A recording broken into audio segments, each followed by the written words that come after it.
सभी हिंदू भाई बहनों को जय सिया राम। आज की धर्म चर्चा में आप सभी का स्वागत है। आज का विषय है रावण और बाली में मित्रता कैसे हुई, इसके बारे में आज हम आपसे बात करेंगे।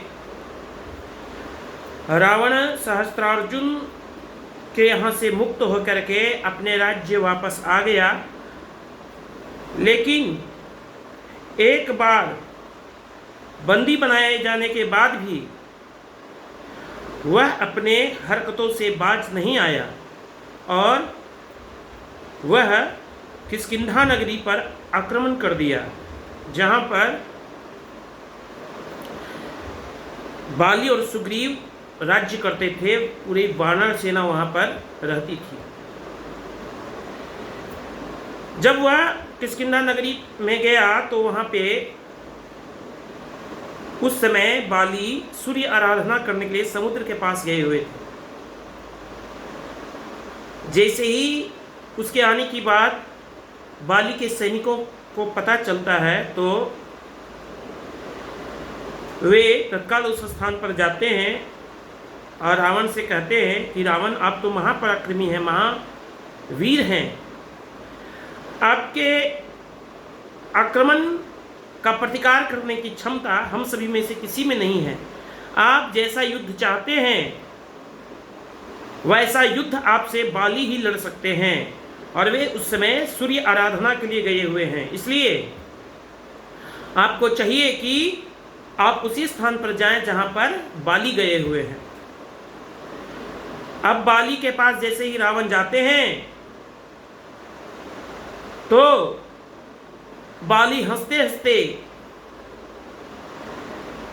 रावण को अपने कांख में दबा लेते हैं। वो समझ जाते हैं कि रावण हम पर युद्ध लड़ने के लिए आया है, हमसे युद्ध लड़ने के लिए आया है। इसलिए वे हंसते हंसते ही रावण को अपने कांख में दबाए रहते हैं और अलग अलग स्थानों पर घूमते रहते हैं। 4 समुद्र बाली घूमते हैं, विचरते हैं, और इस तरह से कई महीना हो जाता है। तो रावण समझ जाता है कि मैं इससे नहीं जीत सकता। तब वह अपने आप को छुड़ाने के लिए बाली से विनती करता है। तब बाली उसे छोड़ देते हैं। तब रावण कहता है कि मेरे जैसा पराक्रमी एक तुम ही हमें दिखाई दे रहे हो, इसलिए मैं तुमसे मित्रता करना चाहता हूँ। और इस तरह से रावण और बाली में मित्रता हो जाती है।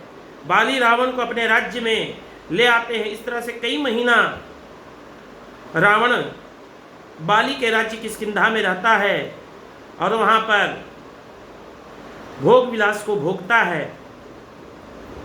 उसके बाद वो अपने राज्य लंका आ जाता है। ये सारी कथा अगस्त ऋषि श्री रामचंद्र जी महाराज को सुना रहे हैं। जब यह कथा अगस्त ऋषि पूरा करते हैं तो श्री रामचंद्र जी महाराज अगस्त ऋषि से कहते हैं कि हे गुरुवर, हे ऋषिवर, आप यह वृत्तांत तो सुना दिए, लेकिन हमें आप यह बताइए कि उस समय हमारे प्रिय हनुमान जी क्या कर रहे थे। हमने उनके पराक्रम को रावण के साथ युद्ध लड़ते हुए देखा है। उनके जैसा कोई पराक्रमी तो हमें कोई वानर दिखाई ही नहीं दे रहा था।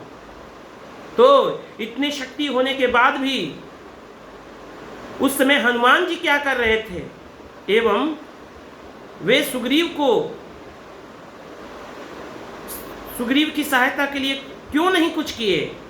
वे बाली का अत्याचार क्यों सहते रहे और सुग्रीव के साथ ऋषिमुख पर्वत पर क्यों जाकर के बैठे रहते थे। ये सारा वृत्तांत मैं जानना चाहता हूँ। तब अगस्त ऋषि हनुमान जी का वृत्तांत सुनाने के लिए उद्यत होते हैं।